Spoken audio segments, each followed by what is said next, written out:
Certamente o Senhor, o soberano, não fará nada sem revelar o seu plano aos seus servos, os profetas.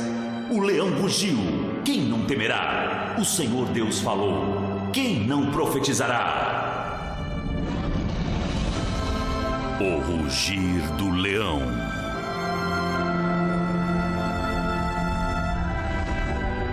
Versão brasileira, Up Voice.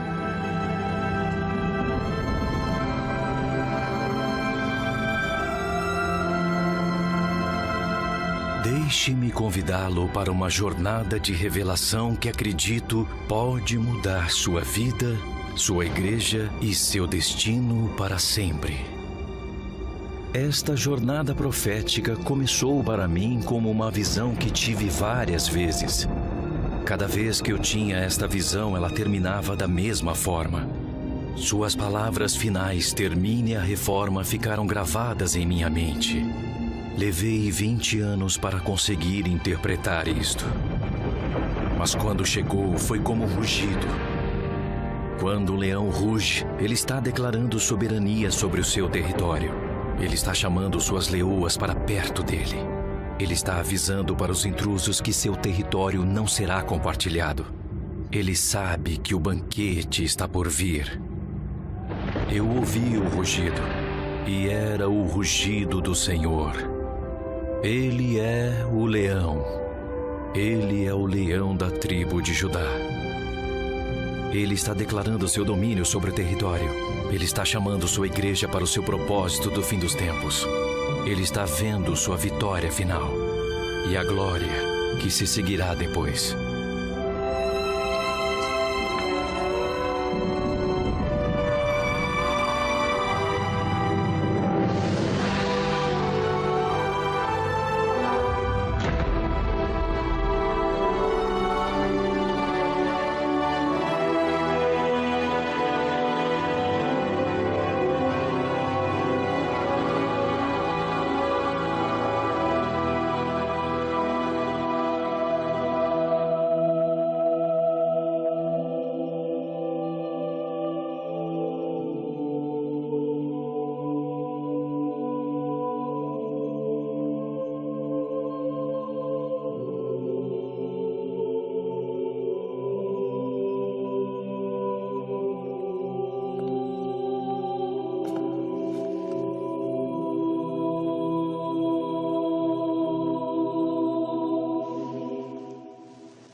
A primeira vez imaginei que era o rugido de aplausos para o grande finale do fim dos tempos. Anos se passaram antes que eu descobrisse sobre realmente o que era. Foi sobre uma grande decepção sendo finalmente derrubada. Séculos atrás houve um momento em que esta decepção poderia ter sido exposta, mas tragicamente a oportunidade foi deliberadamente evitada. E porque permaneceu oculta, os efeitos insidiosos desta grande decepção continuam até hoje. E como eu descobri, a conspiração demoníaca que foi conivente ao longo da história vai além de tudo para conseguir o acerto de contas. O mal que está por trás dela tem causado uma consequência além de toda a estimativa. Somente quando esta mentira sinistra for exposta, uma promessa antiga e fundamental para a igreja pode ser cumprida. A visão era muito curta, mas não conseguia tirá-la da minha mente. Ano após ano, ela voltava à minha memória.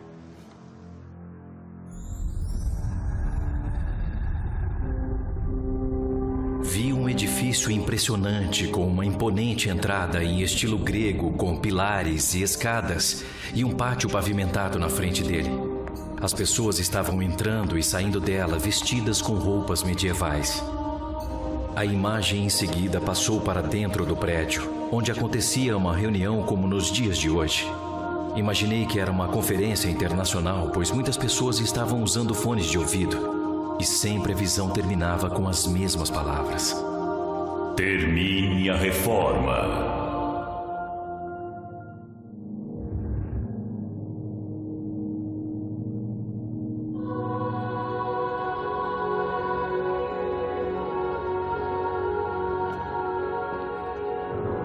Isto aconteceu há 25 anos. Eu estava na equipe de uma grande igreja na Inglaterra.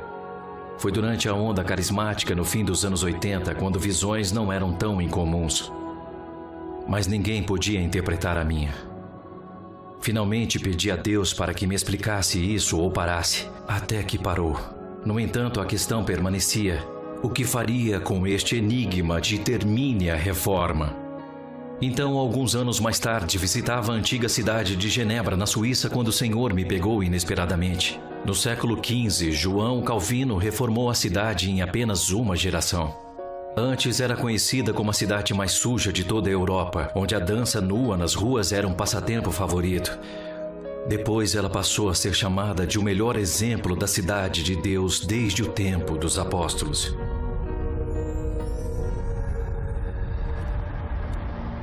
Enquanto eu passava por uma esquina, eu fiquei chocado. Lá entendi o último detalhe da minha visão. Era o próprio edifício que tinha visto em minhas visões. A Catedral de Saint-Pierre, onde Calvino pregou a reforma.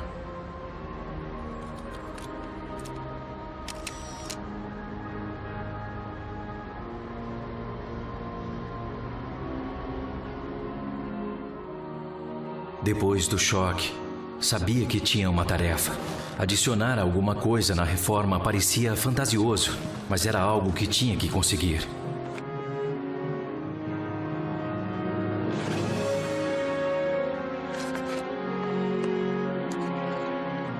Então comecei a estudar a reforma. Era um amplo assunto que me fascinou, mas foi mais do que jamais poderia imaginar.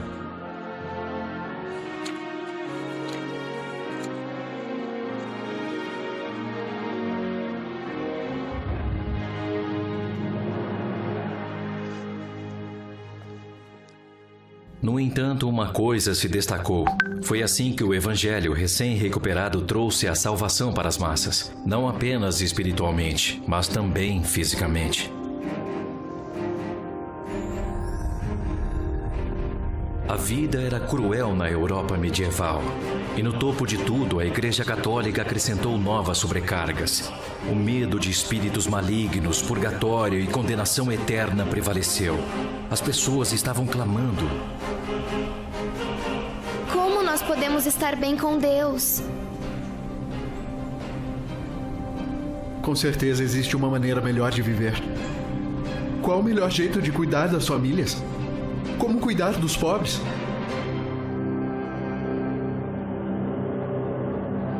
Foi esta opressão profunda que irritou um jovem monge alemão chamado Martinho Lutero. Isto o levou a procurar a Bíblia para uma resposta.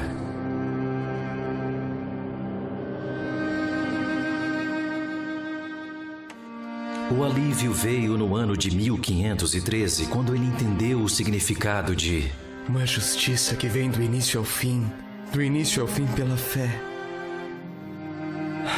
Neste ponto, ele sentiu como se tivesse passado pelas portas do paraíso. Mas isto fez a corrupção da Igreja Católica ficar ainda mais intolerável para ele. A venda de indulgências que afirmam libertar as almas do purgatório foi a última gota. Então, para desafiar a Igreja, ele dividiu seus pensamentos em 95 teses diferentes e em seguida as fixou na porta da Igreja Castelo em Wittenberg.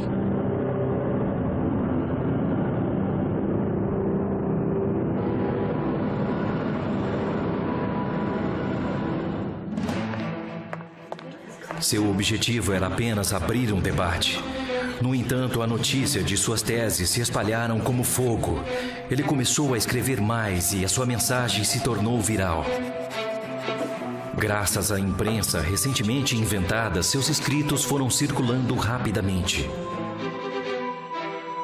As teses tiveram um drástico impacto sobre o povo, mas elas não eram suficientes. Entre os que foram convertidos, havia um jovem advogado em Paris chamado João Calvino. Ele também começou a escrever, e logo suas Institutas da Fé Cristã estavam sendo amplamente aclamadas.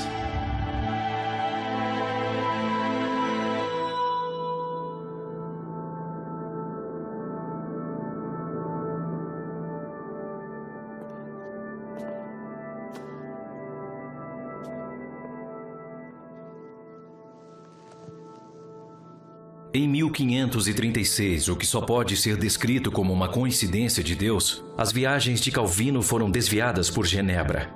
Os cidadãos tinham acabado de expulsar as autoridades católicas, fato que os deixaram sem liderança, mas abertos para a reforma. Sendo bem conhecido por conta de suas institutas, os genebrenses imploravam a Calvino para ficar e governar a cidade. Por esse motivo, ele concordou após relutar muito, e surgiram momentos difíceis tanto para ele quanto para Genebra. Mas através da aplicação fiel e rigorosa aos preceitos bíblicos, Calvino reprimiu a corrupção e impôs a sua visão de uma cidade visível de Deus. Genebra tornou-se rapidamente um modelo funcional da relevância do Evangelho em todas as áreas da vida. O caráter foi inteiramente baseado em retidão com Deus sem um padre intermediário. Foi completamente pela graça e totalmente através da fé. As respostas que antes eram encontradas na tradição da igreja, agora eram achadas na Bíblia, porque na Bíblia eram valores para toda a vida. Estes valores traziam a responsabilidade individual, a educação para todos, cuidados com os pobres, a prestação de contas com o governo e muito mais.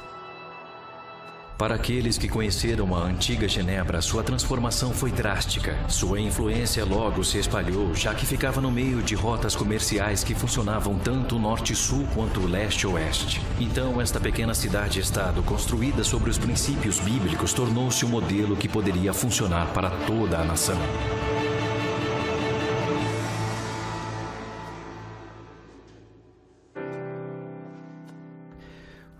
Foi uma conquista impressionante. Eu não tinha ideia sobre o que restava para ser concluída.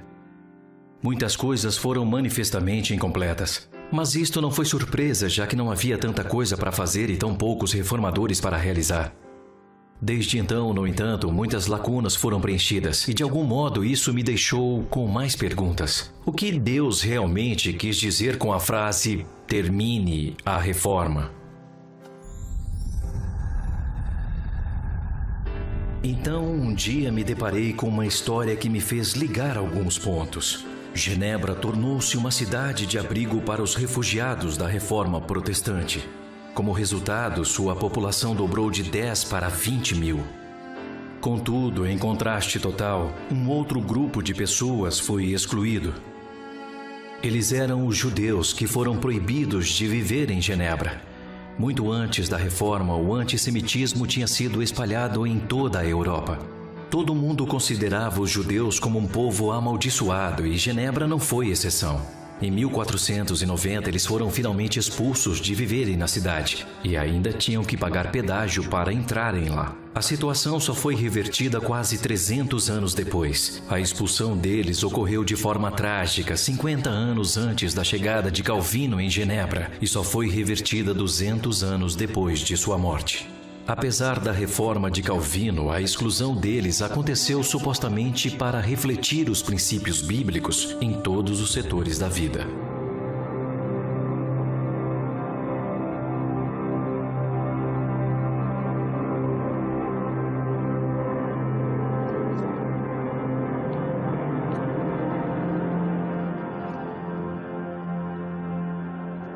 Independente de tudo que a reforma mudou, o antissemitismo não foi tocado por ela. Calvino não usou seu modelo de cidade de Deus para resolver a questão.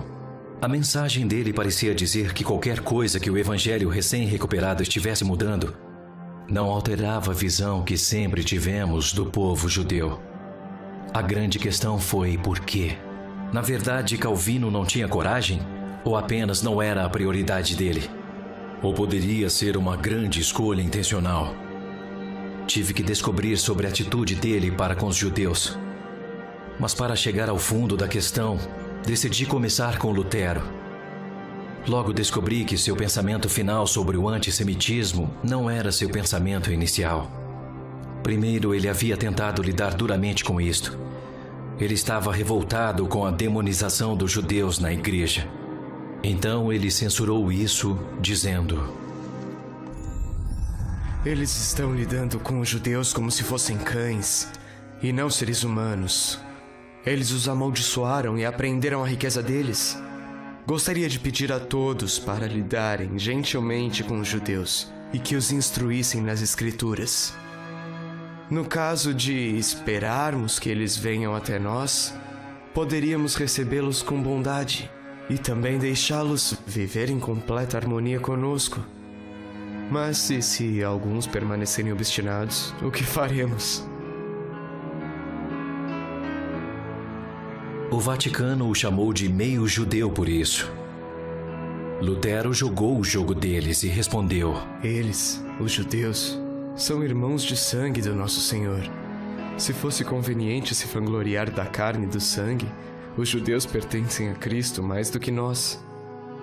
Por isso, meus queridos papistas, peço que quando estiverem cansados de me acusar de ser um herege, que comecem a me insultar como judeu.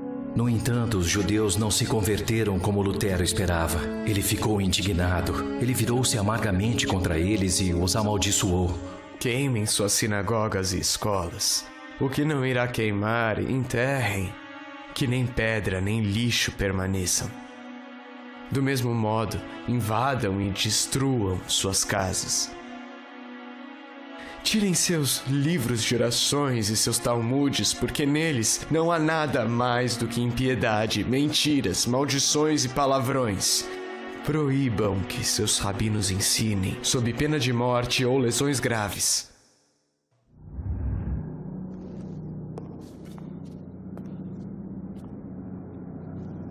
Alguns atribuíram sua amargura à sua saúde debilitada, mas esta declaração saltou aos meus olhos. Podemos esperar que eles venham até nós. Isto expôs a visão de Lutero sobre os judeus e como a igreja estava rodeada de gentios. Ele acreditava que os judeus tinham que se juntar à igreja gentia a fim de receber a salvação. Obviamente, em sua mente, a igreja havia substituído os judeus como o foco dos propósitos de Deus. Eles já tiveram suas chances, porém, eles não vieram até nós. Inicialmente, eles eram a nação escolhida por Deus, mas agora eles não eram mais. Percebi que se esta também foi a visão de Calvino, isto explicava como uma Genebra livre dos judeus teria sido mais conveniente, para que eles implantassem seu modelo de cidade de Deus. Isto me levou a procurar mais fundo. Logo tornou-se claro que Calvino havia estudado a história de Israel muito bem. No entanto, a julgar por algumas de suas citações, ele diferenciou claramente a importância atual deles com a do passado.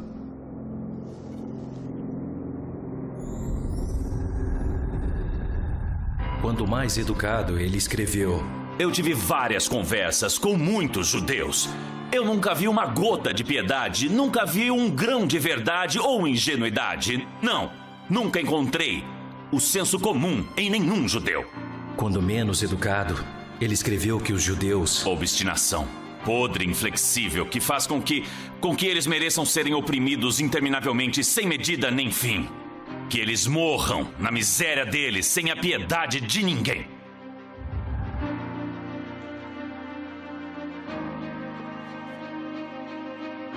Então verificou-se que Calvino estava na mesma página que Lutero sobre os judeus que não tinham vindo até nós. Ele confirmou isto mencionando o que diz em Romanos 11, versículo 26, e assim todo Israel será salvo. O comentário de Calvino foi que o Israel de Deus é o que Paulo chama de igreja. Usando Gálatas 6, versículo 16, que fala do Israel de Deus, ele reforçou sua posição e disse: Existem duas classes que levam este nome. A suposta Israel, que parece ser tão à vista dos homens, e o Israel de Deus.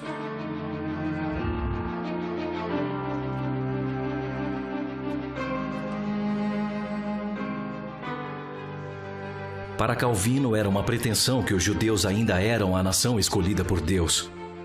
Com isso, ele deu a entender que Deus havia transferido todas as alianças e promessas para a igreja, e que ela tinha se tornado uma versão melhorada de Israel. Isto significa que, nas últimas palavras de Lutero, uma vez que os judeus rejeitaram a Jesus, as únicas coisas que lhes restam são as maldições que estão na Bíblia, mas nenhuma promessa de bênção.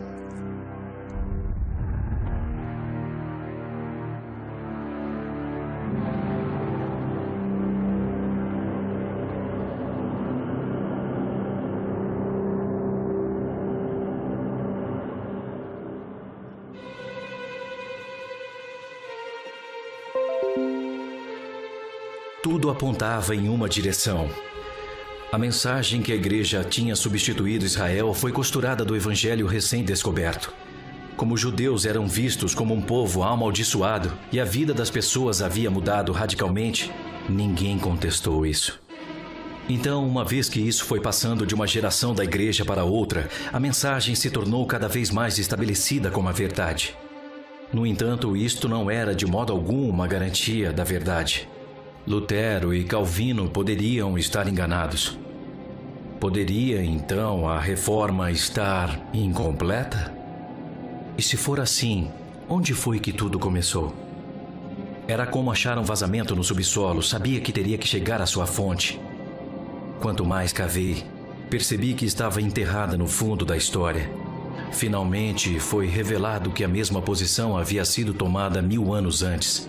Respeitados líderes da igreja primitiva, como o bispo Hilário de Poitiers, do 4º século em diante, disseram: Não irei comer com os judeus. Os judeus são um povo que sempre persistem na iniquidade e glorificam a fraqueza.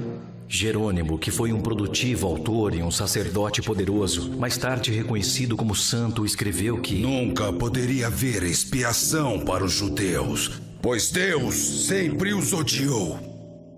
Eles foram os assassinos de Cristo. Os cristãos devem sempre odiar os judeus.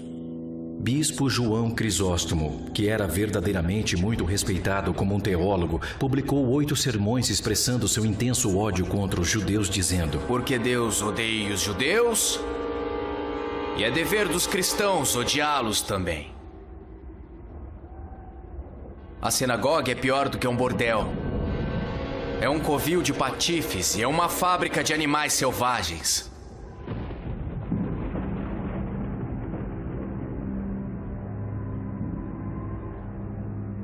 Uma multidão liderada pelo bispo Ambrósio de Milão, que incluiu muitos monges, destruiu a sinagoga de Calínicum, na Mesopotâmia. Quando pediram para reconstruírem a sinagoga com dinheiro dele, ele retrucou zangado: Eu declaro que eu mesmo coloquei fogo na sinagoga, pois não poderia haver um único lugar onde Cristo foi rejeitado. Agostinho de Hipona, um bispo conhecido como um dos maiores pensadores cristãos de todos os tempos, disse: Os judeus foram os filhos de Deus, mas agora eles são os filhos de Satanás. A verdadeira imagem dos hebreus é Judas Iscariotes, aquele que vendeu o Senhor por prata. O judeu nunca poderá entender as Sagradas Escrituras e sempre carregará a culpa pela morte de Jesus. Os escritos de Agostinho foram altamente influentes no desenvolvimento do cristianismo ocidental. Para estes podem ser adicionadas as palavras de Eusébio, Hipólito e muitos outros, mas todos eles poderiam estar errados. E se este foi o caso, então a decepção foi imensa além das palavras. As escrituras sobre as promessas de Deus para Israel como uma nação continuavam vindo à minha mente. Eu vos tenho amado com amor eterno. Se os céus em cima puderem ser medidos e os alicerces da terra embaixo puderem ser sondados, então eu rejeitarei os descendentes de Israel por tudo que eles têm feito, diz o Senhor. Quanto ao Evangelho, eles são inimigos por causa de vocês, mas quanto à eleição, são amados por causa dos patriarcas, pois os dons e o chamado de Deus são irrevogáveis. Se os reformadores estavam certos e Deus havia retirado suas promessas aparentemente irrevogáveis a Israel, levantou-se algumas questões muito preocupantes. Haveria outras promessas suas que ele também pudesse renegar? O que isso significa para a igreja? Ou para você e para mim? Poderíamos ter a certeza da nossa própria salvação? Mas questões como essa simplesmente não se encaixavam com o Deus que tenho conhecido, que permanece fiel mesmo quando somos infiéis. Eu só podia concluir que a ideia de que a igreja tinha substituído Israel foi fundamentalmente falha. Gostaria de ter conhecido Calvino para falar sobre isto cara a cara. Então passei a me imaginar convencê-lo a me encaixar em sua agenda lotada. Fiquei um pouco nervoso, mas respirei fundo e comecei. Senhor Calvino, posso lhe perguntar sobre o Estatuto dos Judeus? Em João 14, versículo 6, Jesus diz: ninguém vem ao Pai a não ser por mim. Como pode o povo judeu que não aceita Jesus ter qualquer envolvimento com Deus? Mas Deus não fez uma promessa de amor eterno com eles? O segundo capítulo de Efésios, versículo 8 diz: pois vocês são salvos pela graça, por meio da fé. Não existe cláusula de exceção sobre a identidade nacional ser um meio de salvação, mesmo para o povo judeu de quem nosso Senhor veio. Neste ponto, eu agradeci por seu tempo e saí. Para os reformadores, a salvação pessoal era absolutamente central. Todo o resto era secundário, incluindo a situação dos judeus. Comecei a especular sobre o que os reformadores teriam feito hoje sobre o Estado-nação de Israel. Então deixei a minha imaginação correr um pouco mais, para conhecer Calvino de novo. Posso lhe perguntar qual é a sua visão do retorno do povo judeu à sua terra histórica? Você pode me dizer se os judeus que vivem em Israel estão lá arrependidos? Que estas pessoas têm valores que honram o nome de Deus? Percebi que, apesar dele me pressionar sobre se esta nação realmente se parecia com o povo escolhido de Deus, ele ainda estava lutando para explicar isto como um acidente da história. Realmente houve perguntas difíceis e eu precisei de sabedoria. Seria tanto calunioso como arrogante sugerir que os reformadores e nomes famosos da história da igreja primitiva não estavam apenas equivocados, mas na verdade enganados. Para o meu alívio, a direção veio nessas palavras: não cogite uma acusação contra um ancião, a menos que seja trazida por 2 ou 3 testemunhas.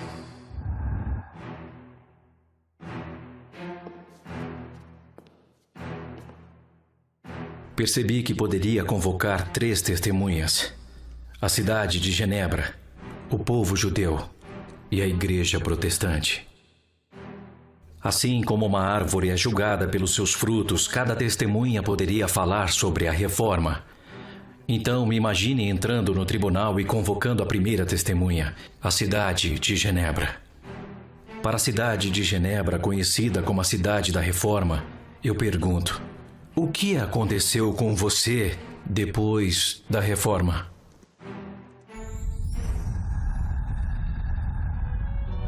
Nas 2 próximas gerações, continuamos sendo liderados por Calvino. Quando ele faleceu em 1564, Theodor Beza tomou seu lugar. Ele foi menos severo, mas manteve os ensinamentos de Calvino. Continuamos nosso desenvolvimento e continuamos até os dias de hoje, pelo menos no meio material. Hoje em dia, possuímos a sede da ONU e de várias outras organizações internacionais. Uma grande fatia dos investimentos privados ao redor do mundo passa por nossos bancos. Contratos milionários, geralmente secretos, são feitos em Genebra com consequências no mundo afora. Apesar de sermos pequenos em termos de área, ainda temos uma influência bem maior em comparação com o nosso tamanho. Mas espiritualmente não mudamos muita coisa. Na verdade, estamos estagnados há séculos, desde o último reavivamento no século XIX.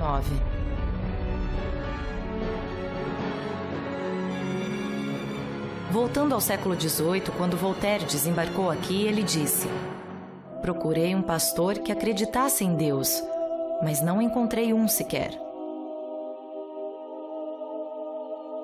O iluminismo também já tinha sido minado. Era como uma infiltração terrível nas colunas de uma fundação. Começou no fim do século XVII, quando colocamos o racionalismo, o pensamento humano, em primeiro lugar. O racionalismo trouxe tantos avanços que acabou ganhando grande credibilidade. Então qualquer coisa lógica que não podiam provar era considerada mentira, especialmente a fé. Isso deixou a nossa igreja enfraquecida. O racionalismo tentou fazer o evangelho parecer relevante, reduzindo-o somente ao que a lógica racional aceitaria. Os corações dos pastores foram esfriando quando Jesus foi reduzido a nada mais do que um professor com ensinamentos iluminados. O ceticismo e a crítica substituíram a fé. E praticamente tudo o que Calvino tinha realizado aqui em termos espirituais foi desfeito dentro de 150 anos. O mesmo aconteceu para nós como para a igreja em Éfeso. Nós abandonamos o nosso primeiro amor. Nós só podemos tentar lembrar a altura a partir da qual nós caímos. Nosso candelabro foi removido e, para além de alguns feitiços breves, não foi substituído. Obrigado, cidade de Genebra. Terminamos por aqui.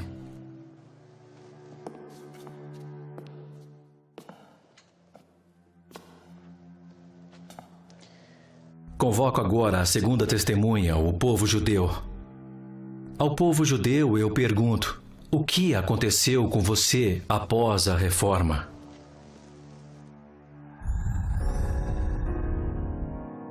Para nós, a reforma não mudou absolutamente nada.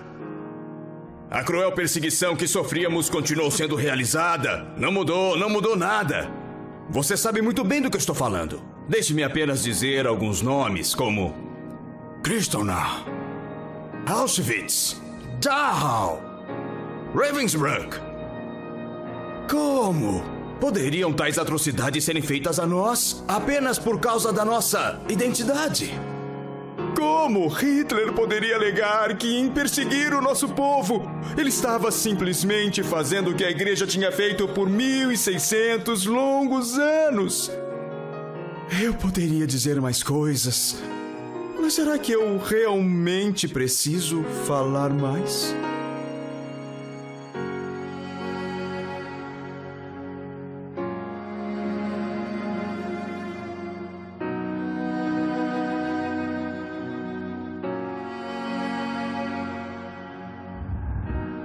Creio que não precise. Respeitamos profundamente o seu testemunho, povo judeu.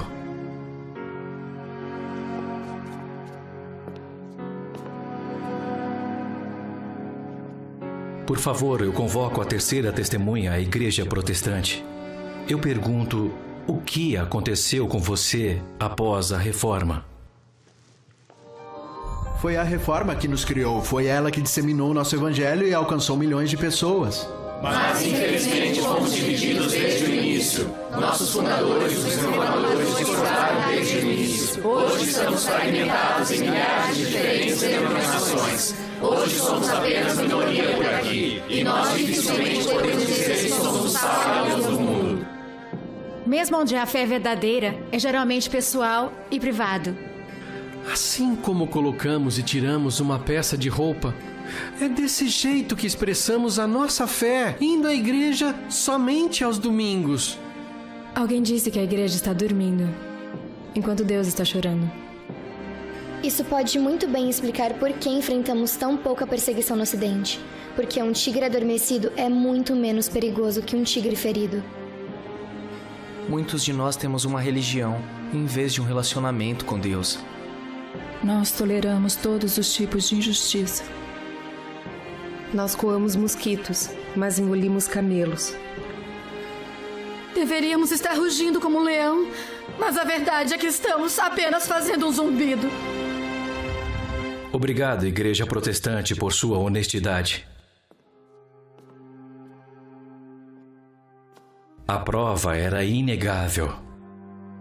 Apesar de sua incrível conquista, a reforma era gravemente falha e terrivelmente incompleta. Deixei o tribunal com o coração amargurado. Eu só imaginava o quão diferente teria sido se os reformadores tivessem enfatizado a imagem de Paulo em Romanos 11, que descreve como os crentes foram levados para Israel. Ao invés deles vindo até nós, nós é que deveríamos ter ido até eles.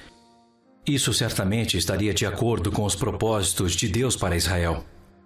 E que diferença teria feito a Genebra, ao povo judeu e para a igreja? Para Genebra, o lema de Calvino, Post tenebras lux, ou luz após a escuridão, acabou se tornando verdade. E se Deus quisesse usar novamente essa cidade como exemplo para o mundo, desta vez em face ao iluminismo, Poderia ter modelado como aplicar limites para o pensamento racional, ao invés de deixá-lo destruir os pensamentos sobre tudo.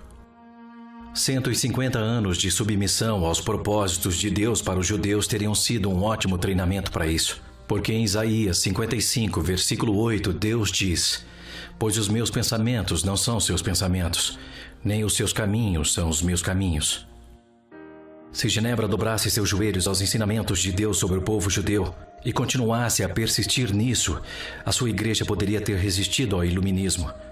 Também poderia ter descoberto que Deus tinha um propósito que, além de espiritual, era material. Quanto aos judeus, muitas violações contra eles poderiam não ter ocorrido.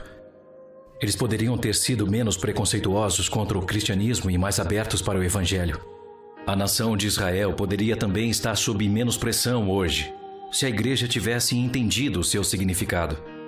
Mas, em seguida, para a igreja, o que aconteceria se tivessem entendido o significado de ser inserida em Israel?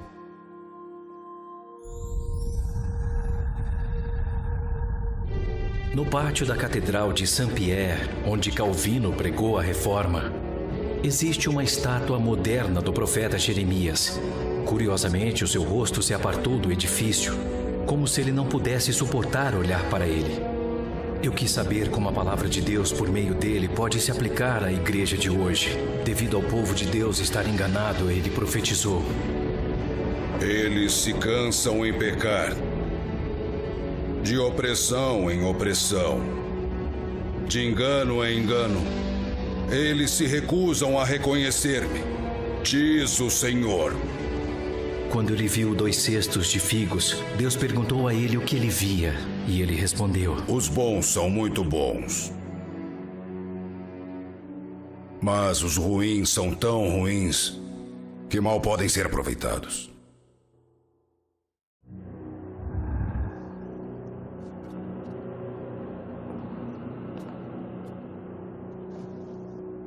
A profecia aborda a igreja de hoje. Ela produz bons frutos, mas também está produzindo frutas podres. Como as árvores que produzem frutos ruins, assim é com a igreja. Suas raízes não têm fornecido os nutrientes necessários. Em Romanos 11, Paulo lembra que a igreja e os nutrientes estão disponíveis, mas só se suas raízes estiverem firmes no solo. Seria diferente se a igreja tivesse firmadas raízes a partir da identidade em Israel? É mais provável que sim. Estava tornando-se cada vez mais óbvio para mim quão errados os reformadores estavam sobre a nação de Israel ter perdido a sua ligação com Deus. Eles caíram na armadilha de um antigo engano que ainda estava buscando a sua oportunidade. Na verdade, era tão convincente que, mesmo buscando algo completamente diferente com a reforma, acabaram regenerando o engano em vez de acabar com ele. E quanto mais me aprofundei, mais eu percebi o quão escandalosa foi a alegação de que os judeus tinham perdido o seu único propósito. Nosso Salvador nasceu em uma família judia e foi criado na tradição judaica. Ele viveu e morreu como um judeu. Os apóstolos, os primeiros crentes e as Escrituras foram todos judeus. Na verdade, o concílio em Atos 15 queria entender se o evangelho também era para os gentios. O fato é que sem o Messias judeu e seus discípulos judeus, não existiriam igrejas cristãs hoje em dia. Para Satanás atacar o judaísmo da fé cristã realmente era visando a jugular. Foi para perpetuar a mentira mais astuta de todos os tempos. A conspiração foi tão profunda e tão longe que até expurgou o nome hebraico do nosso Senhor. E de fato todos os outros nomes em hebraico nas Escrituras, substituindo-os com nomes gentios. Hoje muitos crentes sequer reconhecem o nome verdadeiro do seu Salvador, Yeshua, que em hebraico significa salvação do Senhor. Este golpe para encobrir sua persona, dando-lhe um nome gentílico, revela como conspirador o diabo realmente era. Ele tinha falhado ao tentar impedir que a salvação alcançasse mais pessoas e estava determinado a impedir que se espalhasse mais ainda. Seu único recurso era fazer os crentes gentios pararem de ver além da sua salvação pessoal. E para isso a igreja teve de ser cortada de suas raízes para ser mantida longe de conhecer sua verdadeira identidade e propósito. O plano mostrava todas as suas marcas infernais. Era simples, sutil e audacioso. E também expressou sua ambição de domínio. Eu subirei ao céu. Acima das estrelas de Deus exaltarei o meu trono. Subirei sobre as alturas das nuvens e serei semelhante ao Altíssimo.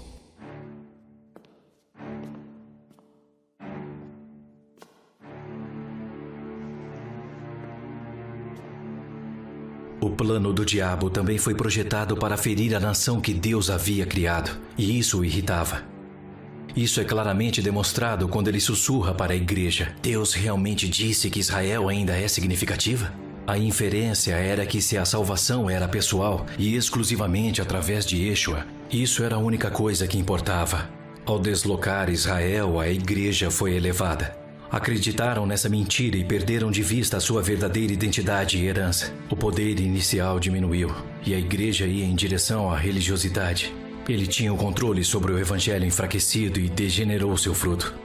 Quanto mais a igreja enfraquecia, menos objetiva se tornava e o sofrimento dos judeus parecia justificado.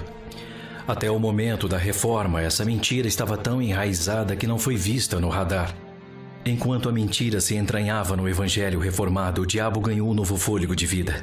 E até hoje ele molda a compreensão de muitos crentes, que simplesmente não percebem o quão insidioso este antigo pensamento realmente é. Então, o que devemos fazer para anular este poder do inferno, uma vez que este enganou até os líderes da igreja primitiva, os reformadores? Bom, o poder do diabo para enganar nunca deve ser subestimado, mesmo estando próximo à sua destruição total.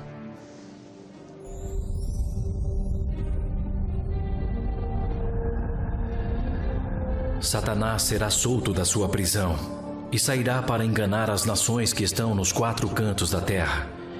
Nós vimos o seu poder quando ele atacou após o nascimento da igreja. Vimos na reforma e vamos vê-lo novamente. E Yeshua advertiu que no final dos tempos a estratégia do diabo será enganar os eleitos, se isso for possível. Tanto que ele diz: por se multiplicar a iniquidade, o amor de muitos esfriará. Para o final, a tática do diabo permanece a mesma. Primeiro, distanciar as pessoas de Deus sobre a questão de Israel. Após enfraquecê-los, tem uma ótima oportunidade para pressioná-los e distanciá-los ainda mais de Deus. Em segundo lugar, é para deixar a nação de Israel sem suporte da igreja, de forma a isolá-los.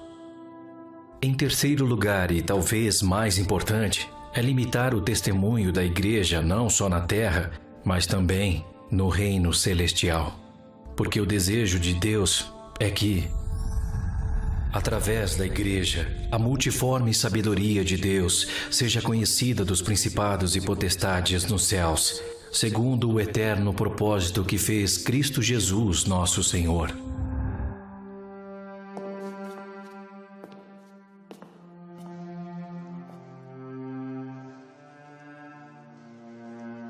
Quanto mais profundo eu ia, mais claro ficava o que precisava ser corrigido para completar a reforma.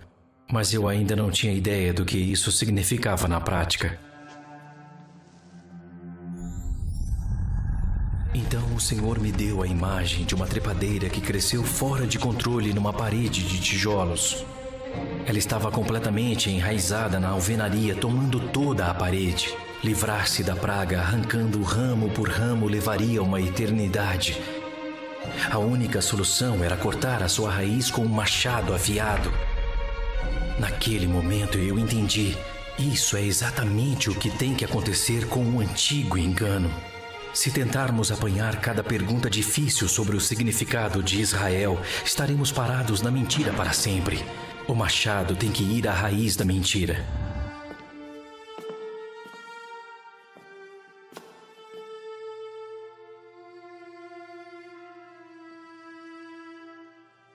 No entanto, cortar a raiz de uma erva daninha não a mata instantaneamente. Ela ainda vive até que seus nutrientes esgotem. Apenas quando a sua raiz enfraquece, ela pode ser facilmente puxada para fora da parede. Uma vez que o engano for destruído diretamente nas raízes, a mentira acabará por perder a sua força. A igreja recuperará a sua identidade, o seu destino e o seu testemunho. Em seguida, o fruto será nutrido. Assim ouviremos o leão rugir, o leão da tribo de Judá, que está declarando o seu domínio sobre o seu território. Convido-os a viajar comigo para descobrir a verdade sobre o povo escolhido de Deus e o destino final da igreja. Talvez você saiba de algo dentro da igreja que não é certo. Talvez você sinta um certo descontentamento quando anda na igreja em um domingo, ou quando você vê como sua cidade permanece indiferente à salvação. Talvez você tenha um desespero particular sobre o estado enfraquecido e comprometido dos crentes do Ocidente e quer saber se existe uma solução. Há esperança, e eu posso mostrar-lhe como. Primeiro, porém, preciso te avisar. O que você vai aprender neste profundo caminho pode mudar a sua vida para sempre. Pode trazer confusão sobre a sua compreensão de igreja e pode até alterar a sua compreensão sobre o que realmente o Evangelho prega. Pode te levar em uma viagem que você nunca ouviu falar antes. Uma viagem que pode trazer grandes consequências para você. Esta é a sua escolha. E você deve escolher sozinho.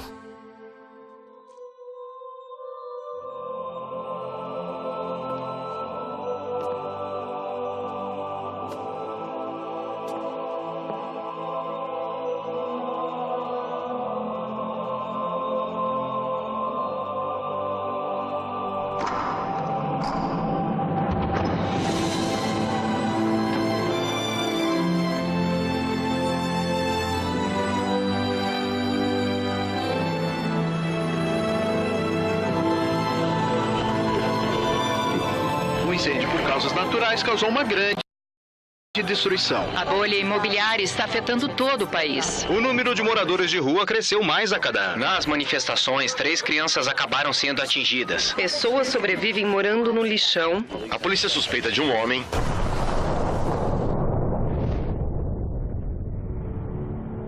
Com a reforma, o Evangelho foi recuperado. Mas algo fundamental permaneceu desconhecido. E isto é a verdadeira identidade da igreja. Através de uma mentira antiga, o diabo se manteve escondido. Assim, a igreja continuou em uma bolha sem olhar para fora, alheia à sua relação com Israel. E isso teve implicações enormes. Não menos importante foi a grande ilusão de que a igreja era independente. E ainda pior, de que ela tinha substituído Israel. A igreja, portanto, não tinha ideia de sua identidade. Muito menos de como seu destino e testemunho precisavam ser interligados com Israel.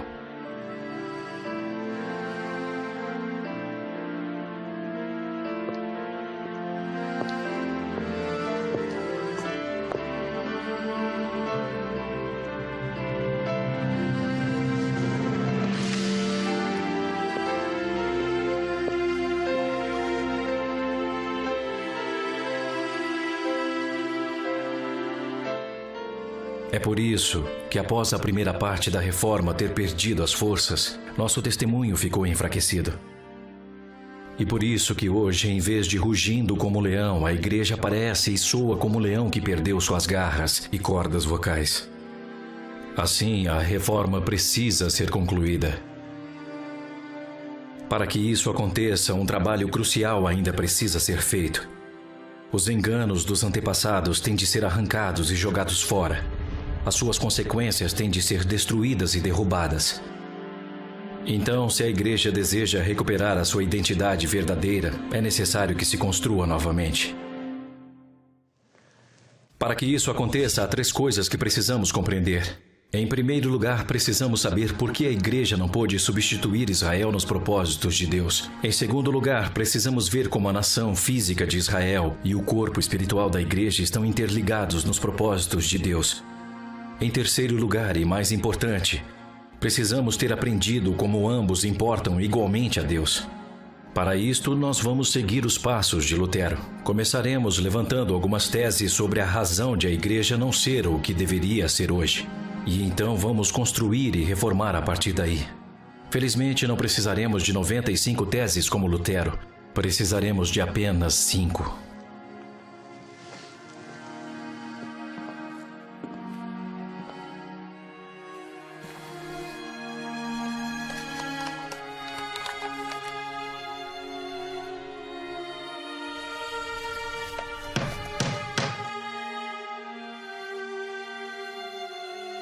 Tese número 1.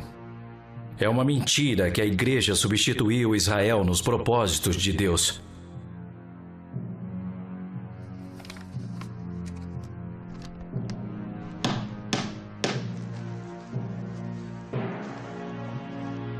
Tese número 2.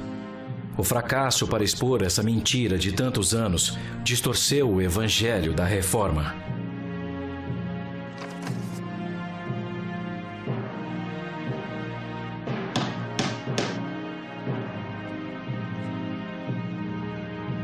Tese número 3. Esse engano continua a ferir tanto a Igreja como o povo judeu.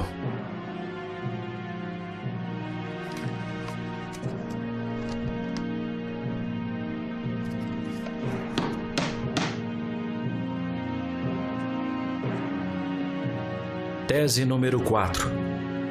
A verdade sobre os propósitos de Deus para a nação de Israel precisa estar interligada com seus propósitos para a Igreja.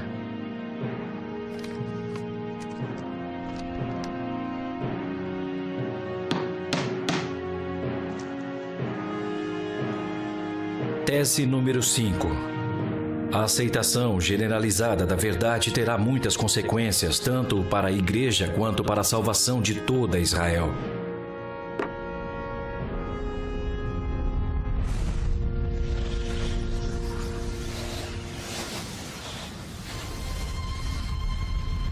Deus planejou grandes coisas para o povo judeu. Em Gênesis 17, versículo 7, ele promete: eu estabelecerei a minha aliança entre mim e ti, por aliança perpétua, e a tua descendência depois de ti. E em Jeremias 31, versículo 37, Deus diz que: se puderem ser medidos os céus lá em cima e sondados os fundamentos da terra cá embaixo, também eu rejeitarei toda a descendência de Israel, por tudo quanto fizeram. Em Jeremias 31, versos 35 e 36, entendemos que essas promessas são incondicionais. Quando Deus diz: assim diz o Senhor, que dá o sol para a luz do dia, e as leis fixas à lua, e as estrelas para a luz da noite, que agita o mar e faz bramir suas ondas, declara: somente se falharem essas leis fixas diante de mim, deixará também a descendência de Israel de ser uma nação diante de mim para sempre. O propósito de Deus para o povo judeu é absolutamente único. Em Gênesis 12, versículos de 1 a 3, Deus prometeu ao povo judeu, através de Abraão: de ti farei uma grande nação, e te abençoarei, e te engrandecerei o nome. Sê tu uma bênção. Abençoarei os que te abençoarem, e amaldiçoarei os que te amaldiçoarem. Em ti serão benditas todas as famílias da terra.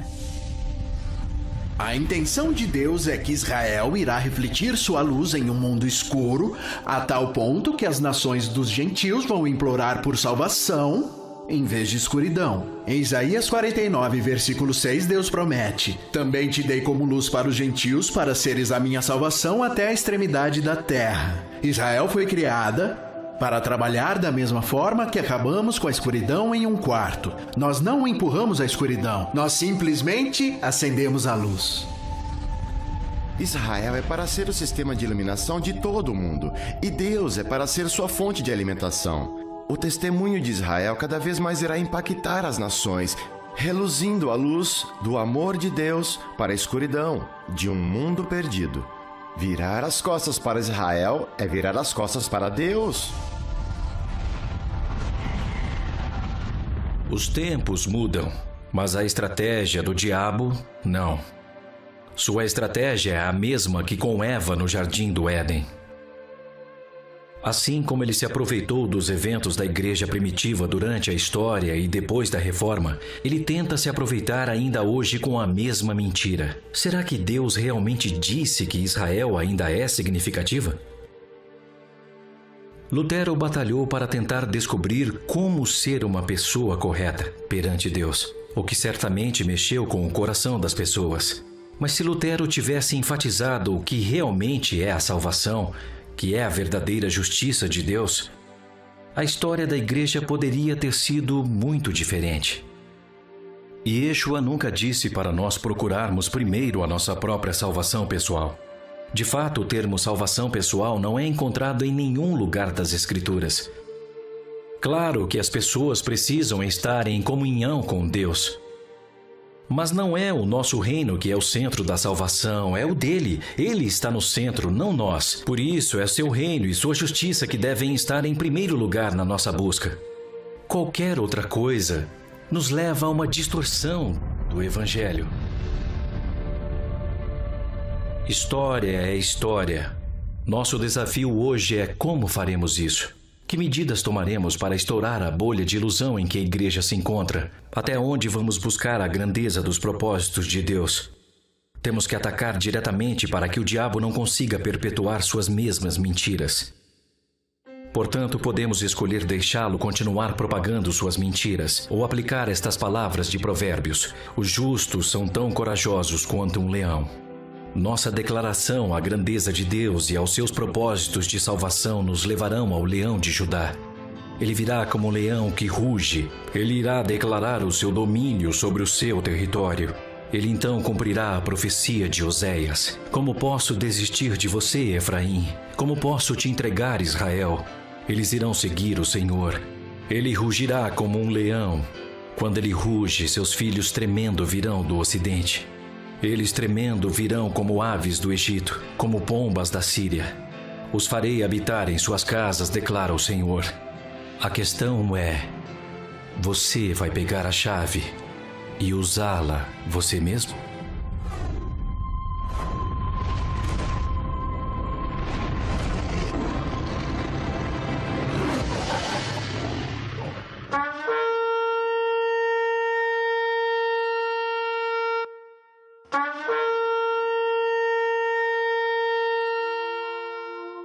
Muitas pessoas acham que a razão para o antissemitismo ferrenho nas igrejas ao longo de 2 milênios é porque Jesus veio ao mundo pelos judeus. E o inimigo ficou enfurecido com o povo judeu porque Jesus foi criado com eles. E isso está apenas parcialmente correto. Mas tem algo que chama muito mais atenção. Como, por exemplo, de acordo com Amós, no capítulo 9, Deus diz: naquele dia reconstruirei o tabernáculo de Davi. A palavra tabernáculo em hebraico quer dizer lar ou família. E naquele dia Deus reconstruiria a família de Davi, o povo judeu. E ele diz que Israel conquistaria o remanescente das nações. Mas não é só o remanescente das nações, porque Amós tenta descrever o que ele viu com seus olhos, mas ele não compreendeu que aquilo seria a maior seara de almas em toda a história do mundo. É isso que Deus quer: a salvação do mundo.